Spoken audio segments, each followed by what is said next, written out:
बांग्लादेश में हिंदुओं पर हिंसा की। क्या हिंदुओं के लिए बांग्लादेश अब पाकिस्तान बन चुका है? आखिर ऐसी क्या वजह है कि बांग्लादेश की मोहम्मद यूनुस सरकार हिंदुओं और मंदिरों पर हो रहे हमलों पर चुप्पी साधे बैठी है? क्या बांग्लादेश वाकई में जिहादियों और जमातियों के चक्कर में एक ऐसा बारूद बन चुका है जो बांग्लादेश में रहने वाले हिंदुओं के लिए नासूर बनता जा रहा है? देखिए इसी पर यह रिपोर्ट।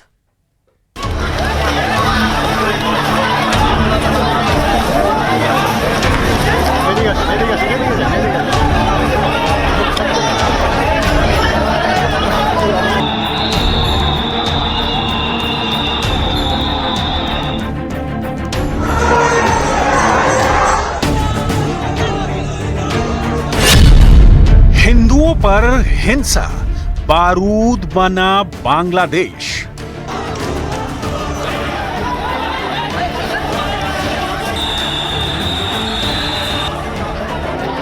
इन दो तस्वीरों में आज के बांग्लादेश की वो खूनी और बारूदी तस्वीरें दिख रही हैं, जहां हिंदू होना गुनाह होता जा रहा है।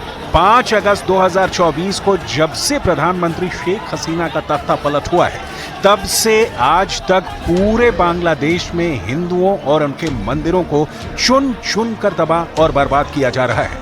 बांग्लादेश में हिंदुओं पर हमले और अत्याचार की इतनी खबरें आ रही हैं कि भारतीय विदेश मंत्रालय तक को दखल देना पड़ा है। इस्कॉन के हिंदू संत चिन्मय कृष्ण दास की निगरानी पर नोबेल शांति पुरस्कार विजेता और वर्तमान में बांग्लादेश सरकार के प्रमुख 84 साल के मोहम्मद यूनुस चुप्पी साधे बैठे हैं। मोहम्मद यूनुस जिहादियों और कट्टरपंथियों के हाथों कठपुतली बन चुके हैं। हिंदू मंदिरों की संस्था इस्कॉन को बांग्लादेश में बैन करने की मांगे हो रही हैं। हम आपको दिखाने जा रहे हैं कि जिस बांग्लादेश को भारत ने पाकिस्तान के नरसंहार करने वाली फौज से बचाया है, वो बांग्लादेश आज हिंदुओं के खून का प्यासा हो चुका है।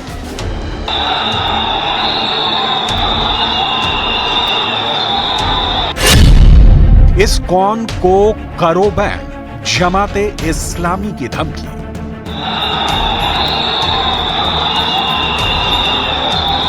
आज का बांग्लादेश पूरी तरह से एक ऐसा कट्टरपंथी देश बन चुका है जिसे देखकर कोई कह नहीं सकता है कि यहां पर हिंदू और उनके मंदिर सुरक्षित हैं। पहले आप ये जान लीजिए कि अचानक बांग्लादेश के कट्टरपंथियों ने हिंदुओं, उनके मंदिरों पर, इस्कॉन के पुजारी, संत और भक्तों पर हमले क्यों शुरू कर दिए हैं।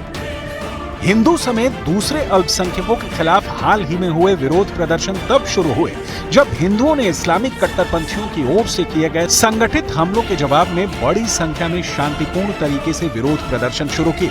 ये विरोध प्रदर्शन धार्मिक और सामाजिक संगठन इस्कॉन की तरफ से आयोजित किए गए थे, जिसके अनुयायी दुनिया भर में फैले हुए हैं। इस विरोध प्रदर्शन को देखते हुए 25 नवंबर को ढाका हवाई अड्डे पर प्रमुख हिंदू नेता और इस्कॉन भिक्षु चिन्मय कृष्ण दास को हिरासत में ले लिया गया और उन्हें जेल भेज दिया गया। इसके बाद 26 नवंबर को चटगांव के 3 हिंदू मंदिरों को निशाना बनाया गया, जिसके बाद बांग्लादेश में जारी झड़प ने हिंसक रूप ले लिया। जिन 3 मंदिरों को निशाना बनाया गया उनमें चटगांव के फिरंगी बाजार में लोकनाथ मंदिर, मनसा माता मंदिर और हजारी लेन में काली माता मंदिर शामिल है।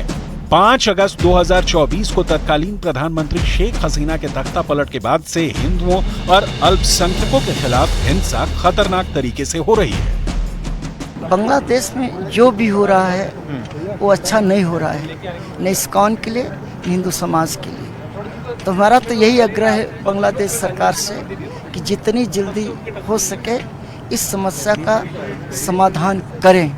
बांग्लादेश से जो खबरें सामने आ रही हैं उसके मुताबिक बांग्लादेश के कट्टर जिहादी और जमाते इस्लामी जैसे संगठन इस्कॉन को बांग्लादेश में प्रतिबंधित करना चाहते हैं। लेकिन इस मुद्दे पर भारत सरकार ने बांग्लादेश सरकार को सख्त मैसेज दिया है कि बांग्लादेश में हिंदुओं और उनके मंदिरों पर हो रहे अत्याचार को बिल्कुल भी बर्दाश्त नहीं किया जा सकता। प्रधानमंत्री नरेंद्र मोदी और विदेश मंत्री एस जयशंकर के बीच में आज संसद भवन में इस मुद्दे पर अहम बैठक हुई। इस बैठक में बांग्लादेश में हिंदुओं पर हो रहे अत्याचारों के ऊपर चर्चा हुई और उस पर रणनीति भी बनाई गई। बांग्लादेश से लेकर भारत तक हिंदू मंदिर और हिंदुओं पर हो रही हिंसा को लेकर जबरदस्त गुस्सा दिख रहा है। कोलकाता में भी इस्कॉन मंदिर के संत चिन्मय कृष्ण दास की गिरफ्तारी के विरोध में जमकर प्रदर्शन हुए। इस प्रदर्शन पर कोलकाता पुलिस ने जमकर लाठीचार्ज किया।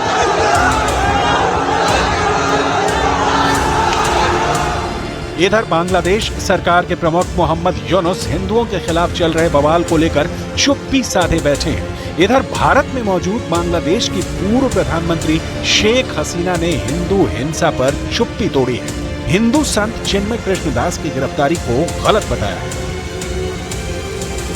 शेख हसीना ने देश की जनता से आतंकवाद और उग्रवाद के खिलाफ खड़े होने की अपील करते हुए चिन्मय कृष्ण दास की गिरफ्तारी का विरोध किया है। पूर्व प्रधानमंत्री ने कहा है कि चिन्मय दास को जल्द से जल्द रिहा करना चाहिए।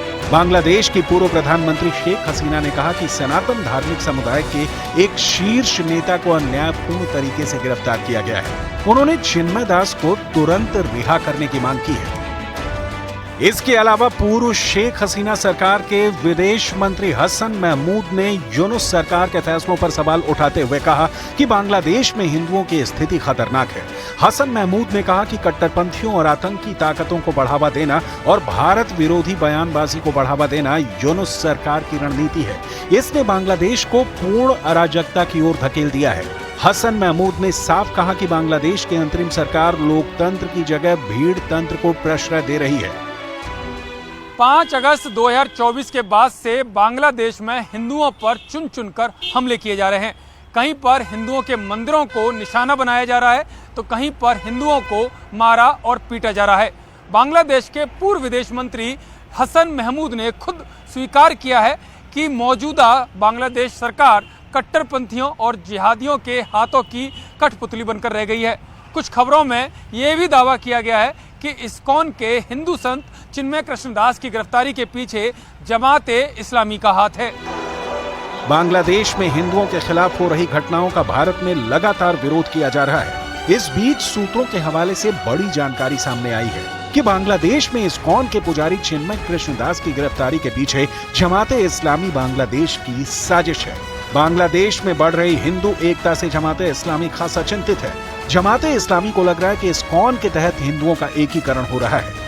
আমরা আলাদা দেশ, বাংলাদেশ আলাদা দেশ। এটা ইন্ডিয়া গভর্নমেন্ট বাংলাদেশ গভর্নমেন্টের সাথে কথা বলতে পারি। তৃণমূল কংগ্রেসের স্ট্যান্ড হচ্ছে যে যখনই গভর্নমেন্টে থাকুক না কেন আমরা গভর্নমেন্টের স্ট্যান্ডটাকে সাপোর্ট করি।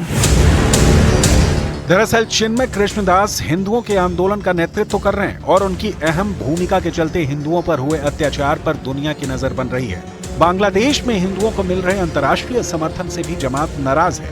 हिंदुओं के विरोध प्रदर्शन ने अंतर्राष्ट्रीय स्तर पर ध्यान आकर्षित किया है। कई मानवाधिकार संगठनों और हिंदू समूहों ने इस्कॉन के नेतृत्व वाले आंदोलन के साथ एकजुटता दिखाई है।